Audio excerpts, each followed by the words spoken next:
तिमाही के numbers operationally थोड़े से बेटर हैं। कंपनी के नतीजे और आउटलुक पर बात करने के लिए हमारे साथ कंपनी के चेयरमैन और एमडी भाविश अग्रवाल जुड़ गए हैं। भाविश जी, गुड मॉर्निंग। भाविश जी, क्लियरली इम्प्रूवमेंट तो है आपके नंबर्स में, ऑपरेशनल नंबर्स में, लेकिन मार्केट का सवाल यही है कि एबिडा लेवल पर ब्रेक इवन कब अचीव होगा?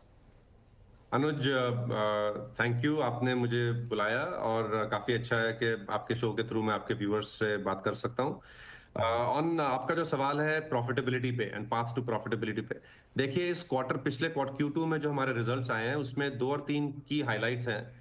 सबसे पहले तो कि जो ये इंडिया का ईवी ट्रांजिशन है, ये इसके फंडामेंटल्स बहुत ही स्ट्रांग हैं कि ईवी मार्केट में पेनिट्रेशन बहुत बढ़ रही है। स्कूटर्स में तो 20-22% हो गया है और छोटे छोटे शहरों में अब पेनिट्रेशन जा रहा है। तो इंडिया का जो ईवी जर्नी है, दिस इज नाउ इन्फ्लेक्टिंग एंड हम सबसे बड़ी कंपनी है ईवी में, हम लीडर हैं। तो हमारा फोकस है कि हम ये इन्फ्लेक्शन को लीड करें और प्रॉफिटेबिलिटी के साथ ये इन्फ्लेक्शन डिलीवर करें। तो आपने देखा होगा ईयर ऑन ईयर हमारी प्रॉफिटेबिलिटी में काफी इंप्रूवमेंट हुआ है और ग्रोस मार्जिन स्पेशली हर क्वार्टर इंप्रूव हो रहा है हमारा। एंड ग्रोस मार्जिन को इंप्रूव करने के लिए हमारा फोकस है mainly technology and manufacturing vertical integration.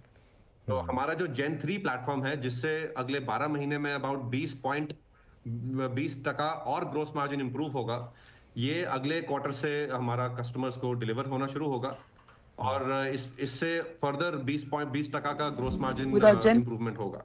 इसके साथ साथ हमारा और भी फोकस रहा है कि हमारे ऑपरेटिंग एक्सपेंसेस फ्लैट रहें या फिर थोड़े डाउन जाएं, ताकि वॉल्यूम के साथ साथ ऑपरेटिंग लेवरेज बढ़े और प्रॉफिटेबिलिटी बढ़े। तो अगले दो क्वार्टर में इन Q3 और also Q4 I think street को थोड़ा अच्छा पॉजिटिव सरप्राइज देंगे हम on on profitability. Q3 and Q4, चलिए ठीक है, उसके बाद हम आपसे बात करेंगे और जानेंगे कि वाकई आप उस गाइडेंस पर कायम रह पाए या नहीं रह पाए। एक चीज़ जो क्लियर है कि आपका मार्केट शेयर अभी भी 30% के ऊपर है, जो काबिल तारीफ है, क्योंकि मुझे याद है एक बार राजीव बजाज ने स्टेटमेंट दी थी कि I like oats for breakfast. वो सबको पता था कि वो किस बारे में कह रहे हैं, और एक एक्सपेक्टेशन ये थी कि जो लार्ज प्लेयर्स हैं वो वेट कर रहे हैं कि एक बार ईवी मार्केट स्टेबलाइज हो जाए, कैसे जा रही है, उसके बाद वो अपने बड़े मूव्स लेकर आएंगे मार्केट में। तो कंपटीशन बढ़ा है क्लियरली पिछले एक साल में, चाहे बजाज हो, टीवीएस हो या और भी प्लेयर्स हो। उसके बावजूद आपने 30% का मार्केट शेयर रखा है, 30% से थोड़ा ऊपर का। ये कैसे पैन आउट होगा? क्या ये, और इतनी बड़ी मार्केट में 30% बड़ा होता है, लेकिन क्या ये आगे जाके 25-26% तक आ सकता है? आप कैसे देख रहे हैं इसको? हमारा गोल है कि एज अ लीडर हमारा मार्केट शेयर 30 से 35 के आसपास हम टारगेट करें। एंड अभी तो ईवी की जो जर्नी है ये सिर्फ स्कूटर्स में शुरू हुई है। तो ईवी स्कूटर्स में हमारा मार्केट शेयर 30 से 35% है। कंपटीशन बढ़ेगा, बट हमारी जो कॉम्पिटिटिव एडवांटेज है, जो हमारी टेक्नोलॉजी है, हमारा प्रोडक्ट है और हमारी मैन्युफैक्चरिंग है, इससे हमारा ये जो मार्केट शेयर लीडरशिप है ये बना रहेगा। अराउंड 30 से 35% का हमारा गोल है। बट हमारा एक और भी पैरेलल टारगेट है कि हम ये जो ईवी जर्नी है अब मल्टीपल प्रोडक्ट कैटेगरीज में लेके जाएं। स्कूटर तो था ही, अभी हमारा मोटरसाइकिल अगले क्वार्टर में आएगा, उसके बाद हमारा 3 व्हीलर आएगा। तो ये जो अगले 2-4 क्वार्टर में हम हर क्वार्टर नए नए प्रोडक्ट डिलीवर करेंगे, उससे एक्चुअली हमारा ओवरऑल ईवी मार्केट शेयर बढ़ेगा ही, क्योंकि अब ईवी का फोकस स्कूटर से हट के बाकी कैटेगरीज में भी हम लेके जाएंगे। भावेश जी, कहीं बहुत ज्यादा लॉन्च तो नहीं कर रहे हैं आप?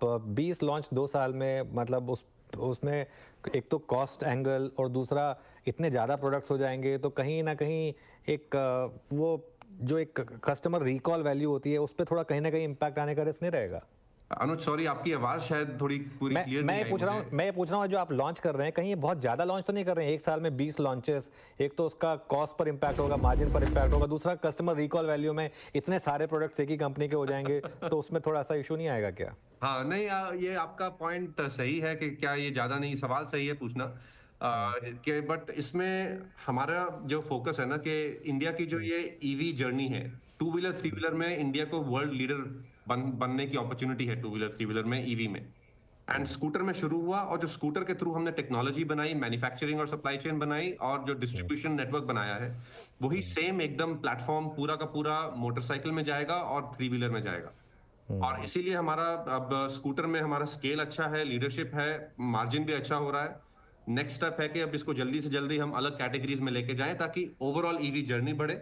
हमारे को भी फायदा है कि हमारे उसी इन्वेस्टमेंट से ज्यादा रेवेन्यू बना पाएंगे हम, उसी स्टोर से ज्यादा सेल कर पाएंगे मोटरसाइकिल की, एक्सेट्रा। और उसी फैक्ट्री से वॉल्यूम ज्यादा बनेगा, तो ऑपरेटिंग लेवरेज जो है हमारे फाइनेंशियल्स में वो काफी इंक्रीज होगा जैसे हम ये नए प्रोडक्ट्स मार्केट में लाएंगे। और क्या हो रहा है, जैसे जब स्कूटर शुरू हुआ था ईवी 3 साल पहले, तब कस्टमर के लिए ईवी बहुत नई टेक्नोलॉजी थी। बट आज जो बाइक खरीद रहा है वो कस्टमर हमारे दुकान में आके मांग रहा है कि सर आपकी बाइक कब आ रही है।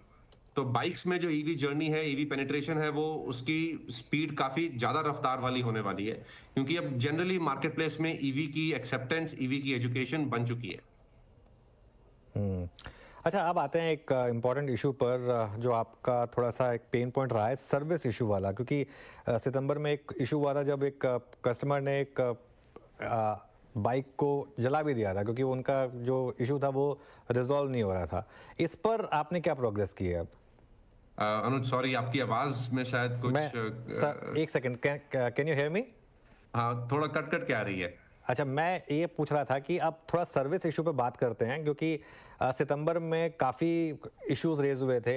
एक कस्टमर ने तो कर्नाटका में अपना स्कूटर भी जला दिया था, वो परेशान होकर। तो वो क्या इश्यूज अब हाँ आर जी। Behind you? हाँ, अनुज, ये जो सर्विस के इश्यूज थे, कस्टमर्स में काफी सवाल थे।